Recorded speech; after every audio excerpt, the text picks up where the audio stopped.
I'm murdered in Windsor, and I was kidnapped in 41 and brought to Moulton, Alabama, about 40 miles from Huntsville, where the Space Center was built in the early 50s. So my ransom money, and it went everywhere, including getting deals made to get scientists, et cetera, and it never stopped. I'm still a hostage. I'm 76 years old.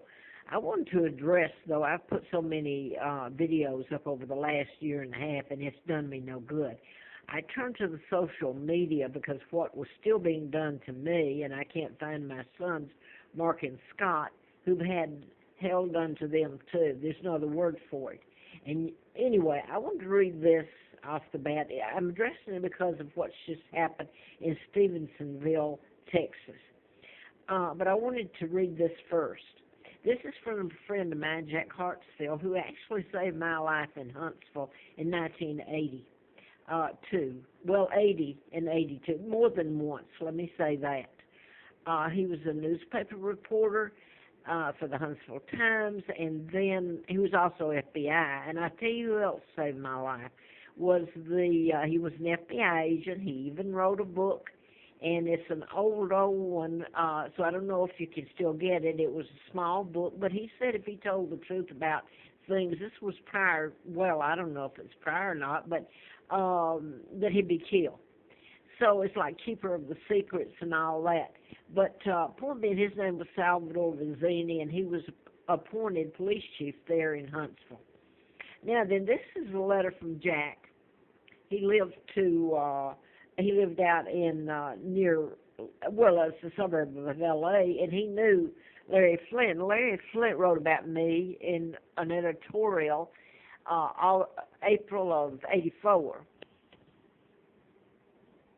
I had written about him. I never met him because of mind control. I was writing about mind control murders that were done in patterns, and he was shot March the 6th while I was doing the book in Marietta, Georgia.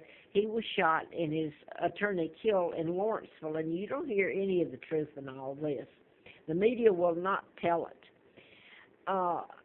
So I'm going to go here. In my judgment, you were one of the likely, or had been, targeted by MK Ultra for whatever reason.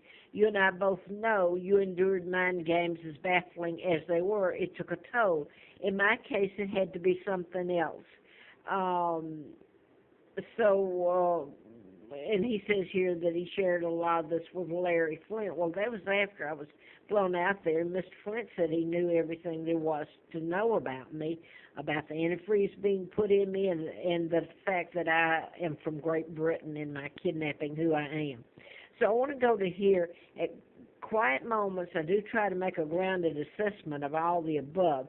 If the dastardly events above, particularly as related to the FBI's Division 5 and assorted shenanigans, were public, what would be the results? It would perhaps be very destabilizing for the nation as a whole. The Huntsville experiments, the agony of 63, well, I don't know what he meant by that because John Kennedy helped in my kidnapping. His father was ambassador during the time they illegally took down my dad, and he was even living in the embassy with his father, who was appointed prime minister to England by Roosevelt. And here's my uncle with him that helped in my kidnapping, illegal George VI, and thus the illegal treaties and illegal Elizabeth. But I wanted to finish reading it. And when I lived there, I lived in Warren House Apartments, where I met Jack, by the way. And Warren, it was like clues to my identity. Warren House, as in the Kennedy assassination, mind control was used there. But the reason they covered it up, the Warren Commission, because it would lead back to my kidnapping and the special relationship between the United States and Great Britain, as you tore us apart and called us friends, was the fact special relationship, you kidnapped me, the monarch, Victoria II. And you've tortured me and my sons here in plain sight all through these years. In such a hell, you can go over and conquer the world, and you did it to me right here, every vile act in the book. So Jack said here at the end, I recall once being told by an individual who referred to me in Huntsville this way: the last thing we need here is some red-blooded all-American boy waving the flag and calling it like it is. Still, I keep trying. So one crazy to another. Well, the joke is neither one of us was ever crazy. We were tried, and this is what he says in these letters and more. Now then, you're asking maybe, if you're reading this, why I'm focused on Stevensonville.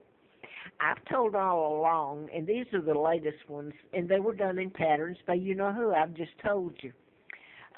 First of all, this young fella, Timothy McVeigh's dead. He told you that the Army implanted a chip up his buttocks, and this was implantable biochips. This is later after I wrote my book and had antifreeze put in me, and of course it didn't get published, MD a license to kill.